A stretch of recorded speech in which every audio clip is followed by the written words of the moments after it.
The Gutenberg Bible. A single glance at the first page of the Latin Bible, or Vulgate, printed by Johannes Gutenberg, affords an insight into the typographical and design secrets of the first truly significant printed book. It draws attention to important philological and art historical details, and it even reveals the provenance of this extraordinary copy, one of only 4 to be printed on vellum and preserved in their entirety. This particular Bible is now in the collection of the Göttingen Staats- und Universitätsbibliothek. In common with all early printed texts, this Bible has no title page, opening with the first page of text.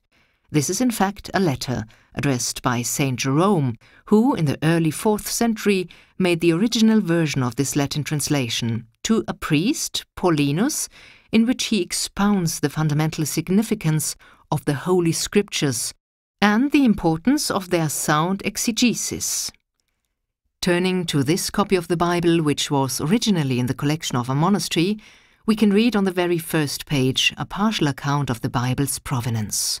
The ducal chancellery in Wolfenbüttel hereby confirms that Wilhelm von Liesfeld, the illegitimate son of Duke Eric II of Braunschweig-Lüneburg, took this copy away with him from that region, but left it behind in Fritzlar.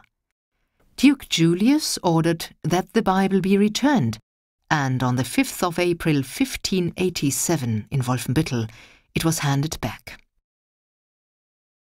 Together with the contents of the older Wolfenbüttel library, this copy of the Bible came, in 1618, into the possession of Helmstedt University. In 1807, during the Napoleonic Wars, Helmstedt University was itself relocated to Göttingen.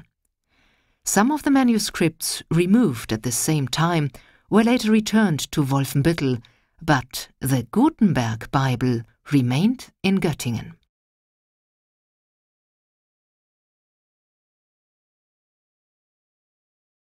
"150 copies of the Gutenberg Bible were produced. For this particular vellum copy, each page of text is printed in a deep black ink and is arranged into 2 columns. Highlighting in red ink, so-called rubrication, has been added by hand at the opening line of each column, and to mark the beginning of a new sentence as an aid to the reader. We find it here also used for the initial letter Q in the right-hand column. It is immediately clear that the abbreviation in red ink of the word epistola as epla at the head of one of the columns and the opening lines of St. Jerome's letter have been added by hand. Gutenberg originally experimented with printing metallic type in 2 colors, but the insufficient precision attainable when aligning the 2 blocks of type and the considerable time required for such a procedure persuaded him to leave the addition of color to the scribes and to supply, along with each printed Bible, a tabula rubricarum, listing and explicating all those passages to be picked out in red ink. This page follows closely in the manuscript tradition in several respects. In the division of the text, it bears into 2 columns, in the aforementioned practice of rubrication, and in the decorative treatment of the initial letter. The block of 2 columns of printed text is positioned towards the upper and inner edges of the page, the ratio of the print bearing to the unprinted area of each page following that of the golden section, i.e. 2:3, this too being a practice derived from the manuscript tradition.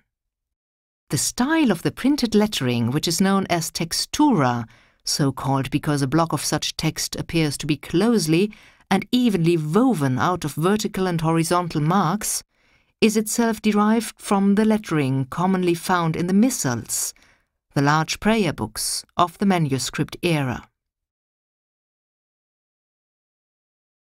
A brief glance at one of Gutenberg's possible manuscript models, the Giant Bible, now in the Library of Congress in Washington, provides evidence of direct imitation.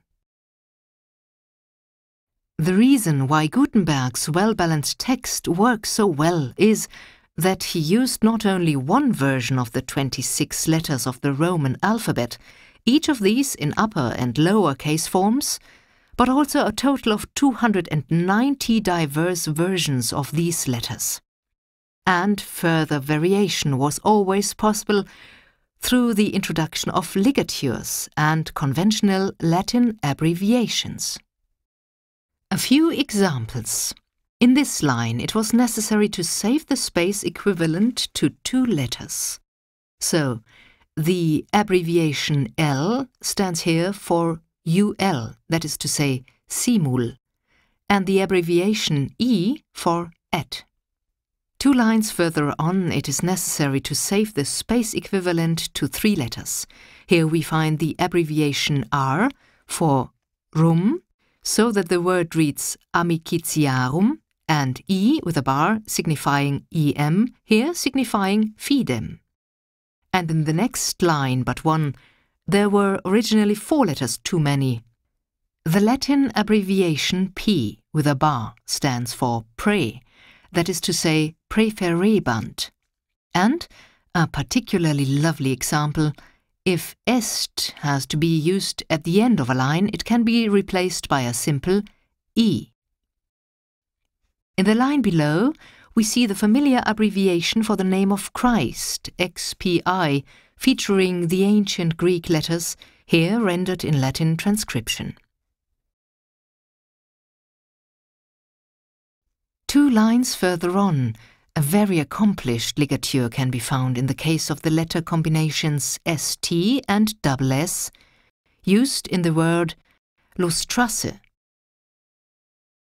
Through the use of abbreviations, ligatures, and variation in the width of individual letters, it was possible to justify the lines with great precision and thereby to achieve a neatly finished block of text.